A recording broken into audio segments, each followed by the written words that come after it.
Very nice to meet you. And who are you wearing today? Poison Ivy. That's what I figured. It's a very lovely costume. Did you make it yourself? No, actually, my friend Jackie made it for me. Oh, it's very beautiful. Is that your favorite Batman villain? Yes, she is. Her and Harley Quinn. Harley's pretty great. Yeah, Poison Ivy is definitely my favorite too. How long did it take for that to get made? Probably a few days. She takes a lot of time to do stuff like this. She actually made this for another con, and I'm borrowing it for this one. So. Oh, nice. And so, have you been to the other AwesomeCons before? This is the 3rd annual one. This is actually my first AwesomeCon, so I'm really enjoying it. Do you usually do cosplay at other conventions? I've done cosplay once before, so this is really the beginning of my cosplay journey. Yeah. You kind of feel like you fit in at this point. Exactly. So, who are we wearing today? I'm doing Rogue from X-Men, and I have like a steampunk look to it. Just kind of, I made these things myself. I didn't make the whole outfit from scratch, but I bought a corset and then I just tweaked things, added things, a lot of hot glue, because that seems to be every cosplayer's like best friend is hot glue. So yeah, I just kind of threw it together, pieced it together. I like doing that more than making things from scratch because I'm not really that talented. I think it looks amazing. How long did it take you to make that? This took me about, I'd say if I put all that time together, I would say about maybe a week and a half to put everything together. Like I said, the boots were bought, this was bought, but all of this had to be made and attached, and like I said, a lot of gluing, sewing certain pieces, and just adding certain things. So it took me about a week and a half. So Rogue is your favorite superhero from X-Men? Yes, she is my favorite from X-Men, absolutely. What do you like best about her? Well, her powers, to most people, it's like, well, that would be horrible to have that kind of power, but I don't know why. I'm intrigued and I'm like fascinated. It's not, oh, I have super strength or I have mind control or I can fly. It's like, if I touch people, I absorb their powers. I think that's awesome. Like, even though she hurts people by touching them? Yes, there's a catch to everything, but I don't know why. Like, I'm intrigued by her powers. Like, I love it, and then I love her accent. I love her personality. Like, I like everything about her. And then of course I love what's his name? I'm forgetting my boyfriend's name here. Can someone help me out here? Is it Iceman or Wolverine? No, not Wolverine. No, Gambit. There you go. I'm sorry. I'm having. See, it's the blonde hair that's in here. Yeah, Gambit. I love him too. Like, they're both my favorites. I absolutely love them. They're definitely my favorites by far. And who are you wearing? I am Malin from Ocarina of Time. Interesting. So do you play the game? I love the game. It is my favorite game. Interesting. Out of all of the different Zelda games, Ocarina of Time, that came out a while ago. Yes. And you didn't like Wind Waker or anything? I love Wind Waker. I love Wind Waker, Hyrule Warriors, Majora's Mask. I like all of them. And how did you get this costume together? Did you make it yourself? Yes, this is made by me. The only thing that is not made by me is this shirt, but it was altered by me. Oh, interesting. It is very beautiful. Very detailed. I like it. First things first, since you are an archaeologist and you have this statue here, yes, does it belong in a museum? It generally does, but he is here today to create the ambiance and be for show and get some people excited about the new exhibit at the National Geographic Museum. Oh, interesting, interesting. Are there going to be any snakes there? Why did it have to be snakes? That's all I'm going to say about that one. And so you apparently don't like being called Junior. No, I don't. Can you see the look on my face? Will you call your son that? No, I will not. And so how are you and Marion doing? She was here not too long ago, actually. Oh. She snapped a picture. So we snapped a picture. We're cordial. We're doing okay right now. Okay, so things are getting better between you. I guess you could say that, yeah. After the whole Ark of the Covenant incident. Yeah. Are you glad that she closed her eyes? Yes.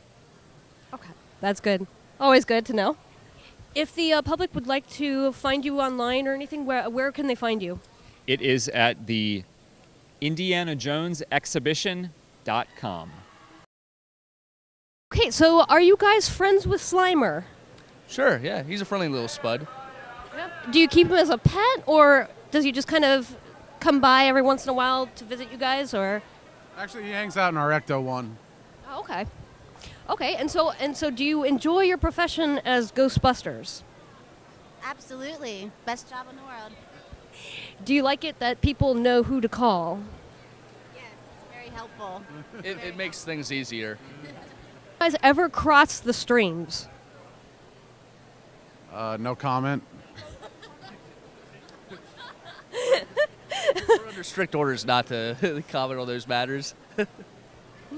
And so do you say yes when an evil demon asks you if you're a god? I say yes no matter who asks me if I'm a god. Awesome. So when you're not being Ghostbusters, what are your day jobs? I'm a cook. I work with intellectually challenged individuals in a group home. Well, when I'm not busting ghosts, I control inventory at one of the world's biggest automated warehouses. This is Melissa Von Moon reporting from AwesomeCon. And so you draw for My Little Ponies? Yes, I do. I draw for the comics. Do you ever draw the pony Luna? The Luna? Yeah, sometimes. I haven't done an issue with her yet, but there's something in the works with that one, so I'll be drawing her a lot more soon. Oh, nice. And how long have you been doing this for? I started in 2013, around May, and I took a break because I had a little baby, so yeah, I recently came back in 2014, maybe around July, and I've been working steadily with ponies since then. So what made you get into art in the first place? Oh, I don't know that there was ever a time I didn't do art, so it's really hard to pinpoint when exactly I wanted to do comics, but the best I can do is maybe third grade. So I can see your work and you're definitely very talented. So what are your thoughts on the brony movement?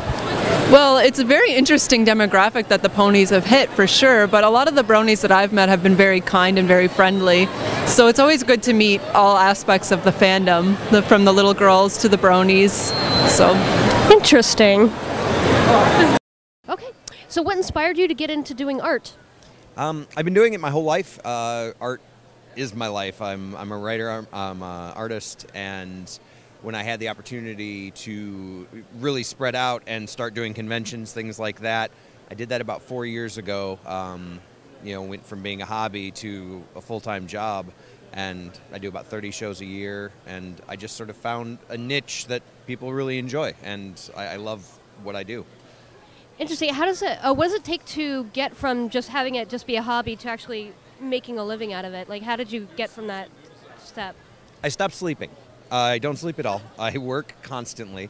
I mean, it's a dream come true. It's wonderful, but I do work constantly. I mean, I'm always, if I'm not developing new things, I'm on the road.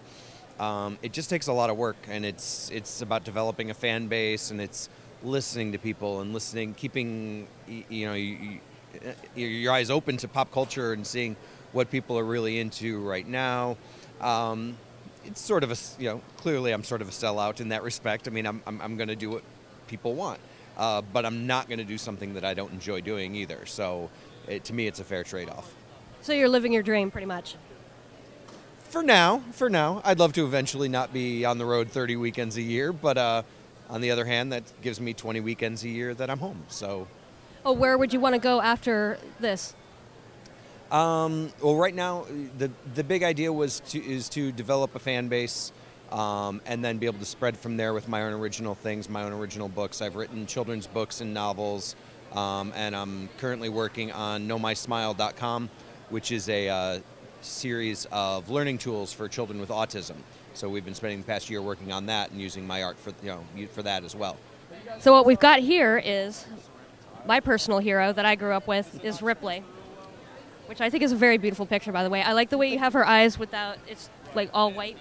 Very excellent style. Thank you. And then also the Xenomorph from also my favorite movie. I would love to have him as a pet someday. But I like how it's kind of, it's not so much H.R. Geiger style, it's more kind of bubblegumming, and it's kind of cutesy. I like the children's book look. Yeah, it's very nice. And then finally, The Predator, another favorite movie. It has to be. Yeah. Very, very nice, excellent artwork. And it's going to be on my wall later today when I go home. And so do you have like a Facebook page or just a main web page, or is that the main web page? Yeah, if you go to herosquares.com, that's my main page. But there's also horrorsquares.com, and horrorsquares.com is dedicated strictly to my ABCs of badassery, which is all horror characters. We've got over 100 different, everything from A is for Ash to Z is for Zool. Awesome. Very interesting. I really, really like your artwork. And it was very nice to meet you. It was nice to meet you. Thank you so much. Thank you. What made you get into artwork in the first place? I've just been drawing since I was little. I mean, in like 3rd grade, I was in a high school art class, and I just knew what I was going to do from then on. Comics were just something I just really loved to do, and been doing it ever since. So you do a lot of more like graphic novels, or? Yeah, I actually have. It's Lola and the 11 Secrets is my first graphic novel, and I'm working on Lola and the Last Secret right now. It was like a 3-year project for me. It took up all of my free time, basically. So if someone wanted to look you up online or anything, where could they find you? Facebook is a good one, and then my website's just Nathan Szerdy Art. It's SZERDY. Art.com, and those are like the 2 best, honestly. Well, you have beautiful artwork, and it's great to see all of your stuff here. So if you had a favorite portrait that you have done, which one would it be, and of which character and why? I like the ones that took me a long time to do, just because like after all of that time, if people appreciate it, it shows like all that work was for something. And like I did like the Last Supper piece with like Batman and all the other characters in it, and I purposely did something that was a little bit more edgy just because I wanted to get DC's attention. Granted, that's still like trying to win the lottery in this day and age, because trying to get a job with the big 2 is almost next to impossible. But it's gotten a lot of good feedback. It's gotten a lot of attention. I've had some people from the 2 big companies actually comment on it, which is pretty awesome. It still hasn't got me a job anywhere. I do sketch cards for DC, but I'd say that one specifically, because that's kind of like what started all the other ones. Yeah. Great, thank you. So Count Gordeval, how long have you been doing this creature feature? Oh, too long to mention in specifics. Just say a long, long time. Well, you are a vampire, so it must have been centuries. Yeah, well, don't forget, the TV hasn't been around for centuries, but that's close. Yeah, we've been for a long time. So what is your favorite thing about creature feature that you do? Being on it. It's my show. I can do anything I want with it. This is the freedom to create, to make fun of the movies or not, to have guests on. And why haven't you been on my show? You haven't invited me. Vampires have to be invited. Yes, anyway, but it's just basically the freedom to have a lot of fun. Sounds intriguing. I would love to be on your show sometime. How has the convention here been so far for you? So far, it's actually been very nice because, this is such a huge venue. And they can put 20,000 people in here and you wouldn't even know it. Now, this is Friday. Saturday, the big day, this is going to be a zoo. I expect petting zoo, animal zoo, all sorts of reptiles. I mean, you never know what kind of animals are going to show up on. But yeah, I love this convention. It serves DC well. Nice. That is great. And so what is your favorite aspect about being at the convention? Is it about interviewing people, or is it about marketing yourself? No, it's about biting women. Oh, nice. I think I'm about to get bitten. Oh. Tasty? Yes. Oh, nice.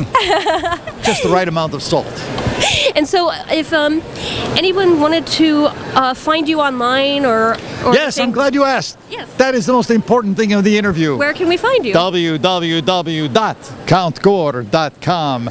24/7, 365, except on leap year since 366. A couple of questions for you. Well, first of all, how are you today? I am fantastic. I'm here at this awesome convention with you awesome folks. So. Have you ever played the Ninja Turtles video game?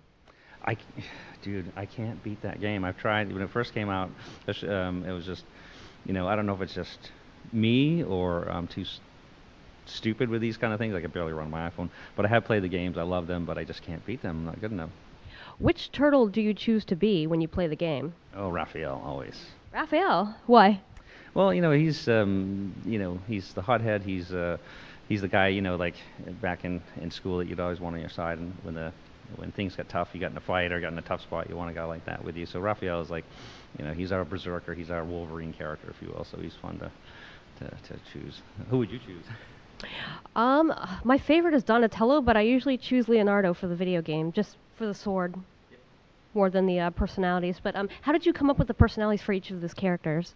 Well, what was great was, when you have 4 characters, I guess if you think about common superhero groups, I grew up reading, X-Men and Avengers and Fantastic Four and that kind of stuff, and it was always great that you'd have, different characters, different personality types, kind of like, if you worked at Starbucks or something, you have people that you work with that each one's kind of got their own individual personality. So with ours, we wanted to have, the leader type, which is, Leonardo, which is the guy that sort of tries to keep everybody on the straight and narrow. You get the Joker, who's always telling jokes at the right time or the wrong time. We've got Michelangelo. Donatello, there's always one uber geeky kid in the crowd that gets the first Casio calculator watch or the first computer and can fix things that are broken. And then Raphael, like I said, is like somebody that you want on your side in a fight. And so that kind of group dynamic makes an excellent foundation to tell cool and different stories and how each of the different characters react to him. So it's sort of a natural progression of developing those personalities. Great. As far as the dynamic between the heroes versus the villains, the heroes are all kind of freaks, mutated freaks, animals, and then the villains are these good-looking men with masks on. How did you come up with that idea? Well, it was sort of, we wanted our characters to be unique and original. I mean, like, they're mutants, they're misfits, but at the same time, they want to be teenagers first and foremost, even though they're sort of trapped in this mutant turtle body. With the good guys being, your average-looking or, typical male characters, bad guys that just seem to be, an easy sort of iconic symbol to pick out of every movie that we watch or every cartoon show. It just seems to be symbolic, so that we felt that worked perfectly for our story as well. Oh, nice. For aspiring artists coming up, like, what would you recommend to them to get to their dreams, like where you are today? Well, what's great about, when we first published the Turtles, there was no cell phones, no internet, there was a very small distribution system for self-publishing, getting your work directly to comic book stores. That was the only outlet that we had.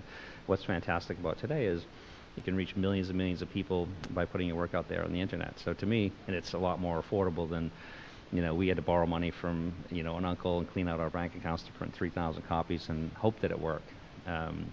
Getting your work out on the internet, you can reach a much wider audience and start building your fan base, before you go to print the comic book and that kind of stuff. So I think that, follow your dream, don't give up. If you're writing, write every day. If you're drawing, draw every day.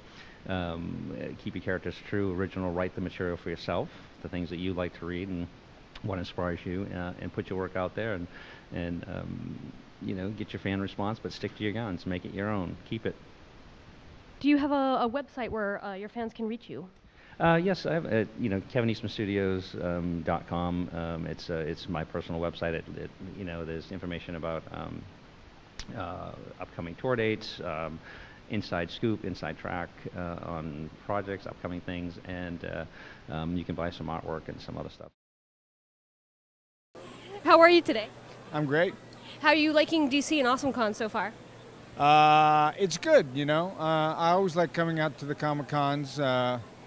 Jennifer and I have a little film company, and it gives us a chance to promote our movies and meet the fans. Aliens is my favorite movie of all time. What was your favorite project to work on as an actor? Well, Aliens was a lot of fun. We shot it over in London. Hanging out with Bill Paxton was a lot of fun. Also doing Tombstone was a lot of fun because there's so many great actors in that. And, I usually have the most fun when I'm working on a movie that I've got a really good role, or I feel I've got a really good role, and I feel that the movie has a chance of doing well. So those two movies are films that I really enjoyed. I like working mostly all the time, but every once in a while, you know, it can be rough. If you're working on something where the script doesn't seem right or, you know, there's some personality conflicts, but... Oh, what about Terminator? Terminator's great because I got to work with Linda Hamilton the whole time, and she's just like one of the most wonderful women you'll ever meet, let alone like the best actress and most fun actress I've ever worked with.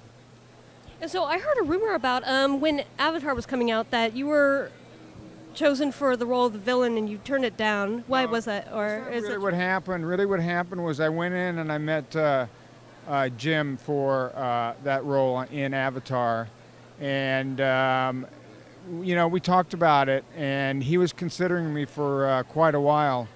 And what happened was they cast Sigourney Weaver. And once they cast Sigourney Weaver, Jim felt like that whole Sigourney Weaver, you know, Hicks and you know, her character from, you know, and he just kind of felt that that wouldn't work, you know, like it was too close to Aliens. And so then he cast Stephen Lang, who is a friend of mine to a certain extent, because he was in Tombstone with me. And I was really happy for Stephen because he's been around for a long time, really, really, really talented actor. And so if I didn't get it, I was really glad that Stephen got it. Are you producing or directing me? Yeah, like here's one that we did. Anchor Bay picked it up. It was called The Victim. Have you heard about all the girls that have gone missing in the area? The dead girl they found in Flagstaff was strangled. 4 girls have just vanished in the last year.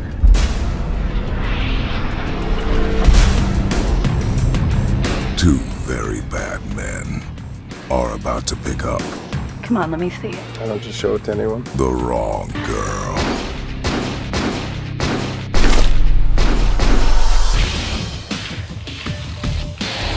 Not here. Either way. She's dead. I know she's dead, god damn it! What about the other one? Go get her.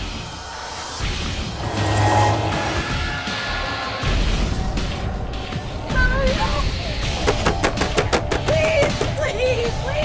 Who's chasing you? The police.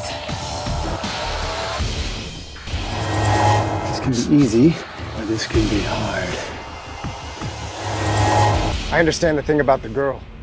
That was an accident. But now you're talking about a double homicide. This could end up badly. Before anyone gets away, Damn it!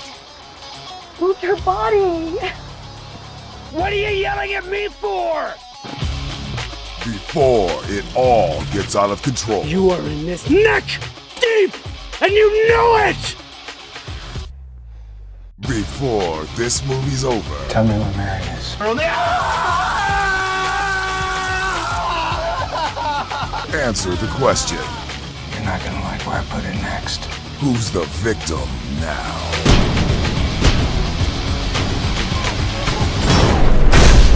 The victim. This is so surreal.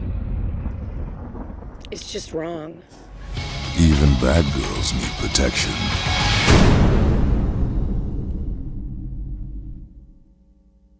This one is called Treachery. Henry's very charming. Really, Dad? You want to talk to me about responsibility? Look, I know you know about all the girls. Yeah, all of them. But he's a different man now. We've been together for 2 years. I guess this whole marriage thing means we won't be hooking up anymore.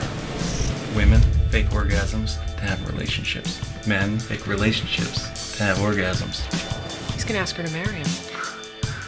You really think so? You're 20 years old. I'm 22. Okay, you're 22 years old, but how long have you known her? I see the way you look at Cecilia. Nobody's going anywhere. Road's washed out. She's cheated on Nathan? She told you that? In a way, yeah. I mean, yes. She told me everything. She told you everything? What did she say? I want to ask Cecilia to marry me. Stupid. It's a stupid idea. He got aggressive. That's crazy. What did you do, Henry? I'm still drunk and we're all stuck here for the time being, so everybody just take a breath. Say it again! she was upset, so we talked. Don't touch me! There's something I need to tell you. What?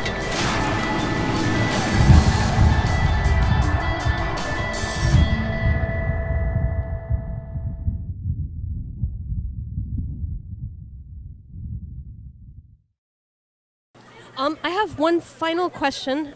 Is that if you could just say, "Come with me if you want to live," to me, that would be that would be great. Come with me if you want to live. Thank you. You're welcome.